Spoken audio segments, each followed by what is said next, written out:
పెద్దలు తెలంగాణ తొలి ముఖ్యమంత్రి రాష్ట్రంలో ప్రతిపక్ష నాయకులు పెద్దలు బీఆర్ఎస్ పార్టీ అధ్యక్షులు కేసీఆర్ గారి ఆదేశం మేరకు రాష్ట్రంలో రైతులను మోసం చేస్తున్న ఈ ప్రభుత్వం మీద రుణమాఫీ పేరిట మోసం చేస్తున్న ఈ ప్రభుత్వాన్ని ఎండగట్టే క్రమంలో ప్రజాస్వామ్యబద్ధంగా నిన్న రాష్ట్రంలోని అన్ని నియోజకవర్గ కేంద్రాల్లో అన్ని మండల కేంద్రాలలో శాంతియుతంగా ప్రజాస్వామ్య పద్ధతుల్లో మా పార్టీ నాయకత్వం మొత్తం కూడా నిరసన కార్యక్రమాలు చేపట్టింది.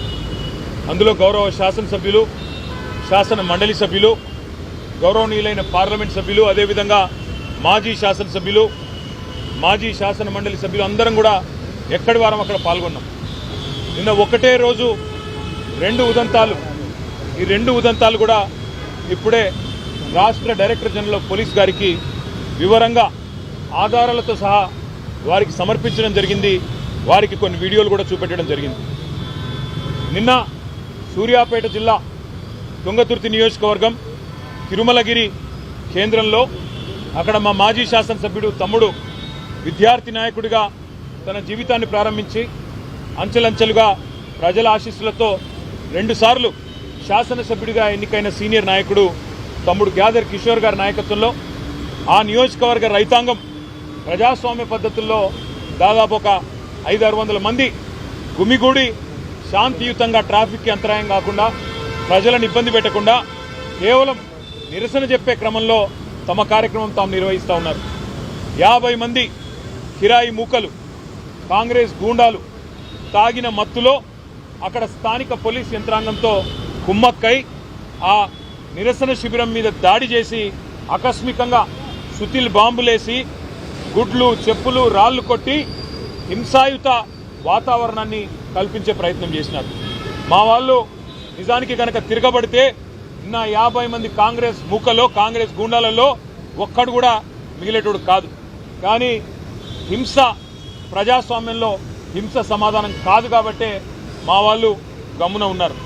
నిన్న దుర్మార్గం ఏంటంటే పోలీసు వాళ్ళు స్వయంగా స్థానిక పోలీసులు ఆ నిరసన శిబిరం యొక్క టెంట్లు కూడా వాళ్ళు కూల్చేసి ఆ గూండాలకు వత్తాసు పలకడం ఏదైతే ఉందో ఇది రాష్ట్రంలో నడుస్తున్న రేవంత్ రెడ్డి అనే ఒక పిరికి పంద పరిపాలనకు ఇది సంకేతంగా, నిదర్శనంగా మేము అనుకుంటా ఉన్నాం.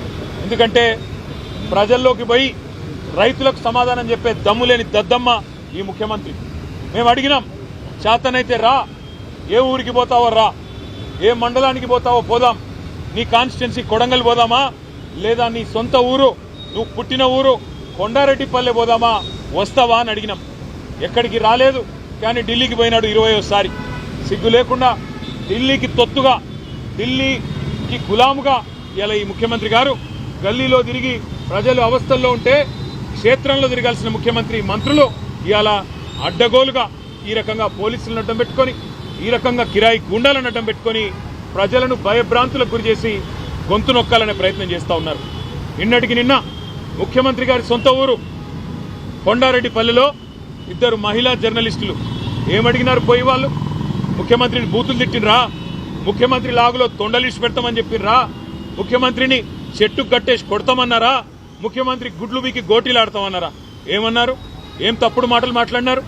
వాళ్ళు పోయి కేవలం ముఖ్యమంత్రి సొంత ఊళ్ళో రుణమాఫీ అయ్యిందా లేదా అని రైతులను అడుగుతుంటే అక్కడ కాంగ్రెస్ చిల్లరగాళ్ళు, కాంగ్రెస్ కిరాయి గూండాలు 2 మహిళా జర్నలిస్టుల మీద దాడి చేయడమే కాకుండా వారిని కొండారెడ్డిపల్లె నుండి, అచ్చంపేట నియోజకవర్గం నుండి కల్వకుర్తి నియోజకవర్గం వెల్దండ పోలీస్ స్టేషన్ దాకా వాళ్లను కార్లేసుకొని సినిమాల్లో చూపెట్టినట్టు వాళ్ళను వెంబడించి బెదిరించి వాళ్ళ మీద పడి రక్కినంత పనిచేసి నికృష్టంగా ఈ ముఖ్యమంత్రి నికృష్ట మనస్తత్వానికి ఒక నిదర్శనంగా కాంగ్రెస్ నాయకులు, కాంగ్రెస్ కార్యకర్తల తీరు ఉందని చెప్పక తప్పడం లేదు. ఇవాళ నేను అడుగుతా ఉన్నా, ఏం తప్పు చేసినారా 2 ఆడబిడ్డలు? వాళ్ళిద్దరికీ ఇవాళ ముఖ్యమంత్రి గారికి క్షమాపణ చెప్పాలా? నీ సొంత ఊర్లో, నీ సొంత ఇంటి ముందు 2 తెలంగాణ ఆడబిడ్డల్ని, విజయారెడ్డిని, ఆవుల సరితా యాదవ్ని, 2ని అవమానించింది నీ పార్టీ. ఎందుకు అవమానించింది? ఒకే ఒక కారణం, నీ బండారం బయట పెడుతున్నందుకు. నీ రుణమాఫీ జరగలేదు అనే వాస్తవాన్ని ప్రజల్లోకి తీసుకుపోతున్నందుకు ఇవాళ వాళ్ళ మీద ఈ రకంగా దాడి చేయడమే కాకుండా మళ్ళీ నిన్నటి నుంచి నికృష్టమైన